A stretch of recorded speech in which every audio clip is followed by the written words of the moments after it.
என்னடா வர ஒரு ஓரா போயிட்டு இருக்க? அடிச்சுனா செத்துருவ பார்த்துக்கோ. முடிஞ்சா அட்ரா பார்ப்போம்.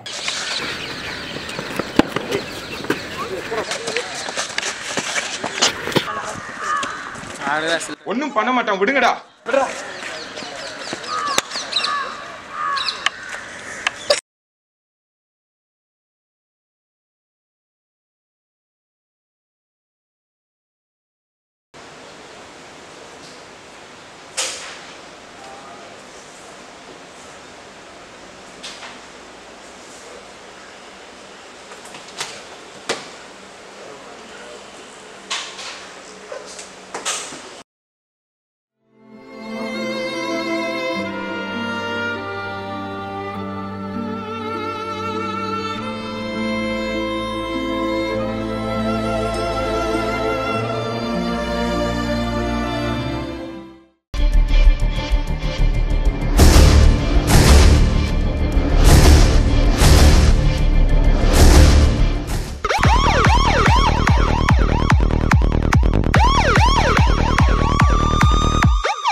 கிரைம் சைட் பார்த்தாச்சு.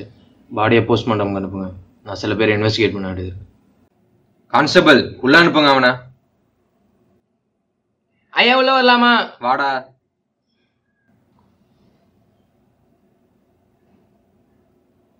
உன் பேர் என்ன? ராகுகாலம் ரகு சேத். உனக்கு எப்படி விஷ்ணு தெரியும்?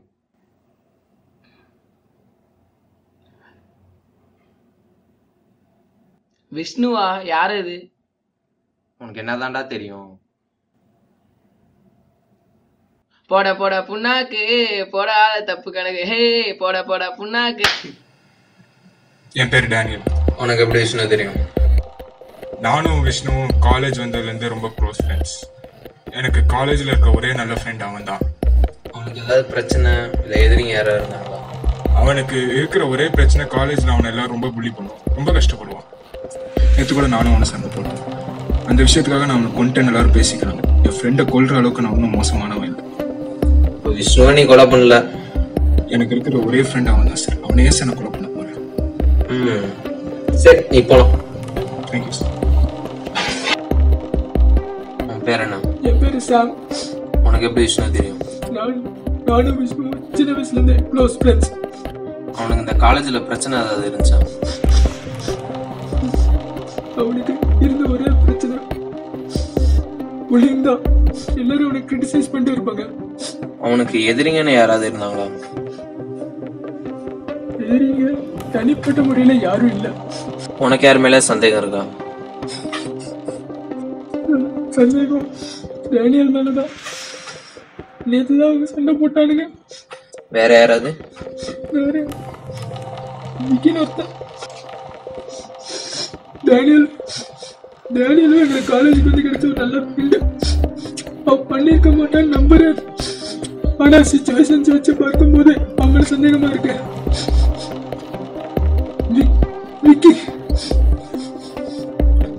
விக்கி வந்து நான் பார்க்கும்போது செத்துக்கு வந்து ரூம்ல இருந்து வெளியில வந்தா. அவங்கள சந்தேகமா இருக்கு.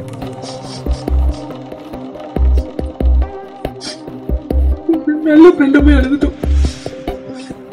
சரி ஃபீல் பண்ணாத, நீ போலாம்.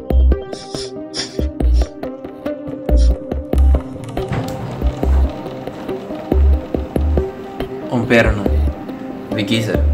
உனக்கு எப்படி விஷ்ணு தெரியும்? காலேஜ் மேட் ஃப்ரெண்ட், அவ்வளோதான் சார். நீ தானே விஷ்ணு கொலை பண்ணா? சார் நேற்றுக்கு நடந்தது சார், அதை தெரிஞ்சதெல்லாம் நான் சொல்கிறேன் சார். அதுக்கப்புறம் நீங்கள் சொல்லுங்கள் சார். இன்னைக்கு night sir.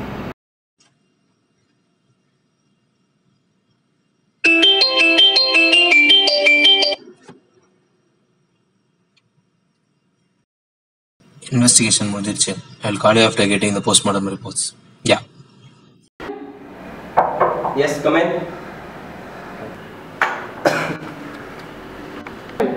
Inspector Cholan. Dr. Pandey. Have your seat, sir.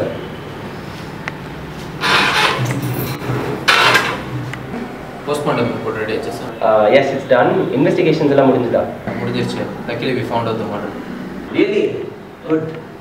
Here's the report.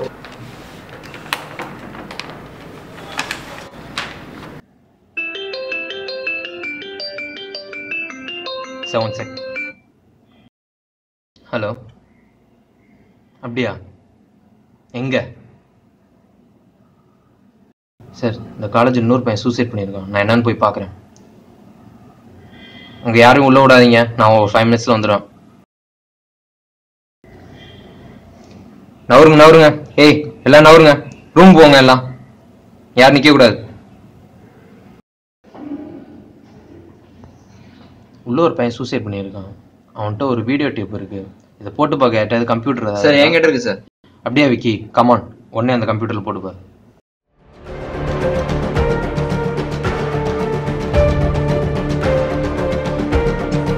சீக்கிரம் போடு விக்கி.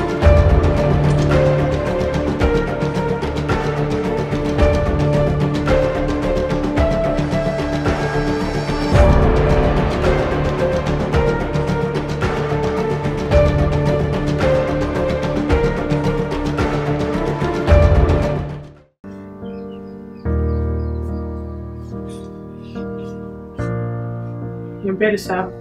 இந்த உலகத்துல எல்லா சராசரி மனுஷன் காணும் துக்கம், கோபம், சந்தோஷம், சோகம் அனைத்தையும் கண்ட ஒரு சாம். நேற்று நைட்டு என் ஃப்ரெண்டு உயிர் நண்பன் செத்துட்டான், மர்டர் செய்யப்பட்டான். உங்களுக்கெல்லாம் ஒரு உண்மையை சொல்லட்டுமா? அது செஞ்சவன் யாருன்னு எனக்கு தெரியும். இன்ஃபேக்ட் பார்த்த நேர்லயே. இதெல்லாம் பண்றதுக்கு ஒரே காரணம் தான், துரோகம். துரோகத்திலயும் பெரிய துரோகம் நண்பனா செய்யப்பட்டது. நேற்றுக்கு நடந்தது சார், அதை தெரிஞ்சதெல்லாம் நான் சொல்கிறேன் சார். அதுக்கப்புறம் நீங்கள் சொல்லுங்கள் சார். அன்னைக்கு நைட் சார் நான் சாங்ஸ் கேட்டுட்டு இருந்தேன் சார். திடீர்னு விஷ்ணு ரூம் தான் சத்தம் வந்துச்சு. சரி என்ன ஆச்சுன்னு போய் ரூம் டோரை நாக் பண்ணி பார்த்தேன் சார். பட் யாருமே ரெஸ்பாண்ட் பண்ணல. சரி நானும் அப்படியே போய் தூங்கிட்டேன். அடுத்த நாள் காலையில் எழுந்திரிச்சேன் சார். ஸோ அப்போ தான் திடீர்னு ஸ்ட்ரைக் ஆச்சு. நேற்றுக்கு விஷ்ணு ரூம்லேருந்து பயங்கரமாக சத்தம் வந்துச்சு. சரி எதாவது பிரச்சனையாக இருக்கும் அப்படின்னு விஷ்ணு ரூம் போய் அப்படியே போய் பார்த்தேன் சார்.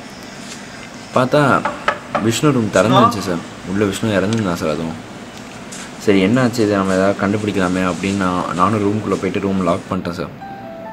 அங்கே ஃபுட் பிரிண்ட் இருந்துச்சு சார், வேறு யாரோ ஒருத்தரோடது. அதில் இருந்த பிளட் கொஞ்சம் ட்ரையாக இருந்துச்சு. So maybe 3 to 4 hours நடந்திருக்கணும். அதுவும் ஷூ சைஸ் மேபி 7 to 8 கொஞ்சம் பெருசாக இருந்துச்சு. அதனால் ஐ கெஸ் இட். ஸோ அப்புறம் எனக்கு அங்கே வாட்சோட ஒரு பார்ட் கிடச்சிது sir. And watch glasses, sapphire glass sir. அதுவும் டிசார்ட் கம்பெனி தான் சார் யூஸ் பண்ணுறாங்க. இங்கே காலேஜில் ஒரே ஒருத்தன் தான் சார் அந்த வாட்ச் வச்சுருக்கான். சரி அப்படியே போய்ட்டு வேறு எதாவது கிடைக்குதா அப்படின்னு பார்த்தா அங்கே ஒரு இன்ஹேலர் ஏதோ தெரிஞ்ச மாதிரி இருந்துச்சு சார். ஸோ பார்த்தா ஐ காட் சம் இன்ஹேலர். எங்கள் காலேஜில் அதுவும் அந்த இன்ஹேலரில் வேறு ட்ரக் யூஸ் பண்ணுறாங்க சார். ஸோ ட்ரக் டி அடிக்ஷனுக்காக யூஸ் பண்ணுற ட்ரக் இருந்துச்சு சார். ஸோ அது காலேஜில் ஒரே ஒருத்தன் தான் சார் யூஸ் பண்ணுறான். ஸோ சரி அப்படி நடந்து வரும்போது கீழே பிளட் ஸ்டெயின்ஸ் அதிகமாகனால என் ஃபுட் பிரிண்ட்ஸும் அங்கே பட்டுருச்சு சார். ஸோ அதனால் அவன் ஃபுட் பிரிண்ட்ஸை மட்டும் நான் முன்னாடியே ஃபோட்டோ எடுத்து வச்சுக்கிட்டேன் சார். ஸோ என் ஃபுட் பிரிண்ட்ஸ் அடிக்கணுங்கிறதுக்காக அங்கே இருக்க தண்ணி பாட்டில் எடுத்து நான் அங்கே இருக்க ஃபுட் பிரிண்ட்ஸ்லாம் இருந்துச்சேன் சார். ஸோ இதெல்லாம் முடிச்சுட்டு நான் வெளில வரும்போது என்னை யாராவது பார்த்துருக்கலாம் சார். ஸோ அப்படி பார்த்தனால நான் தான் பண்ணியிருக்கலாம் அப்படின்னு மேபி அவங்க சொல்லலாம். பிகாஸ் அவங்க தான் எல்லாத்தையும் எவிடன்ஸை அழிக்க பார்த்துருக்காங்க சார். இதெல்லாம் கொஞ்சம் கோரிலேட் பண்ணி பாருங்களேன். நேற்றுக்கு சண்டையில் நடந்த அவமானம், அதுக்கப்புறம் அவர் ரூமில் கிடச்ச வாட்ச் அண்ட் வாட்ச் பீசஸ், அதுக்கப்புறம் அங்கே கிடச்ச இன்ஹேலர், அதுக்கப்புறம் அங்கே தான் ஃபுட் பிரிண்ட்ஸ் அவங்க தான் இருக்கணும். இதெல்லாம் வச்சு கோரிலேட் பண்ணி பார்த்தா மர்டர் பண்ணது இதெல்லாம் செஞ்சது கன்ஃபார்மாக டேனியல் சார். பேசி மக்களை மாற்றின மார்க் ஆண்டனிலிருந்து இன்றைக்கி பேசாமல் மக்களை ஏமாற்றின மார்க் ஜக்கர்பர்க் வரைக்கும் தெரிஞ்சுக்கிட்ட ஒரே விஷயம் உலகத்தின் தலை சிறந்த செயல் சார். அப்படி செயல்பட்டனா அன்றைக்கி நைட்டு எக்ஸிட் போர்டில் கேமரா ஃபிக்ஸ் பண்ணேன் சார். அதை பார்த்ததுக்கப்புறம் தான் உண்மை தெரிஞ்சது. பகைவனின் பகையை விட என்றும் நண்பனின் பகை மிகவும் ஆபத்தானது சார்.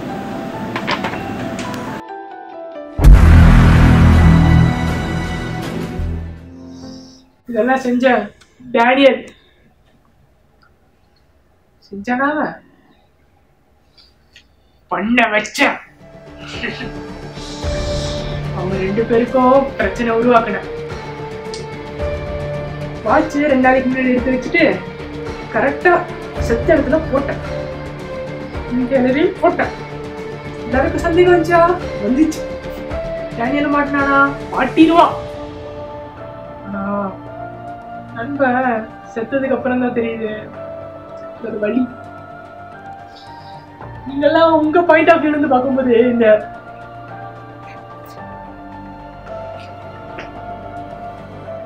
இந்த சாம் ஒரு கெட்டவனா தெரியலாம். ஆனா என் பாயிண்ட் ஆஃப் வியூல இருந்து பார்க்கும்போது நான் பண்ணதெல்லாம் கரெக்ட். சின்ன வயசுல இருந்து நானும் விஷ்ணு ஃப்ரெண்ட்ஸ். நடுவில் வருவானா அப்படியே ஃப்ரெண்டை கூட்டிட்டு போயிடுவானா. வலிக்கும் எரியும். எப்படி இருந்துச்சு தெரியுமா? செத்தெல்லாம் போல தோணுச்சு. நான் எதுக்கு சாவணும்? நான் அவனை சாவடிச்சேன். இது தெரிய வெட்டி சாவடிச்சேன்.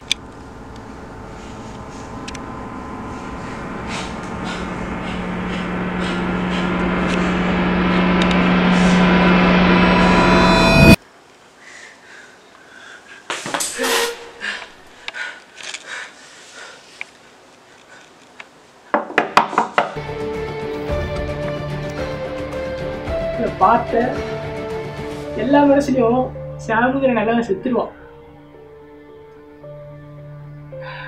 ஆனா நீங்க பார்க்கும்போது இந்த சாமி உயிரோட இருக்க மாட்டான்.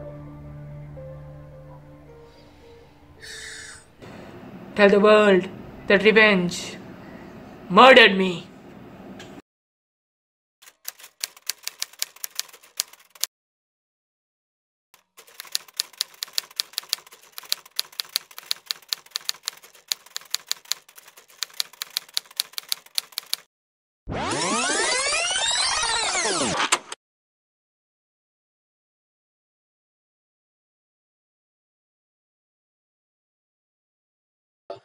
அவனுக்கு இருக்கிற ஒரே பிரச்சனை காலேஜ்ல அவனை எல்லாரும் ரொம்ப புள்ளி பண்ணுவான், ரொம்ப கஷ்டப்படுவான். அவனுக்கு இருந்த ஒரே பிரச்சனை புல்லிங் தான். எல்லாரும் அவனை கிரிட்டிசைஸ் பண்ணிட்டு இருப்பாங்க.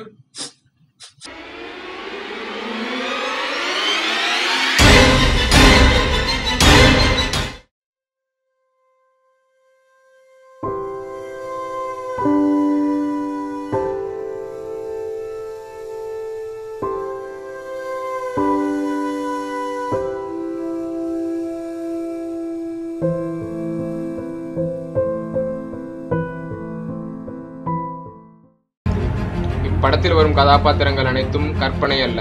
கதாபாத்திரங்கள் அனைத்தும் நீங்களே, உங்களை நேசிப்பவர்களே, உங்களை சுற்றி இருப்பவர்களே. நாங்க சொல்ல வர்றது ஒன்றும் பெரிய விஷயம் இல்லைங்க, எல்லார் வாழ்க்கையிலையும் நடக்கிறது. ஏன் விஷ்ணு சூசைட் பண்ணா? நட்புல வந்த எக்ஸ்பெக்டேஷன்ஸா, இல்ல நண்பனின் துரோகமா, இல்ல புல்லிங்கா? இது மூணுத்தையும் தாண்டி ஒரு ரீசன் இருக்கு, எல்லாரோட சுயநலம். வாட்ஸ்அப்ல ஸ்டேட்டஸ் போட டைம் இருக்கு, எஃபில மீம் ஷேர் பண்ண டைம் இருக்கு, ஆனா ஒருத்தனோட பிரச்சனையை கேட்க ஒரு நிமிஷம் டைம் இல்ல. அதுக்குன்னு நான் விஷ்ணு பண்ணது கரெக்ட்னு சொல்ல வரலங்க. சூசைட் என்னைக்குமே பதிலாகாது. நீங்க சூசைட் பண்ணிக்கிறதால உங்க வலியை உங்களால போக்க முடியாது. அது உங்ககிட்ட இருந்து இன்னொருத்தருக்கு தான் நீங்க தர முடியும். அதனால வாழ்க்கையில பல முடிவுகள் எடுக்கிற சிச்சுவேஷன் வரலாம், ஆனா என்னைக்குமே சூசைட் ஒரு முடிவாகாது.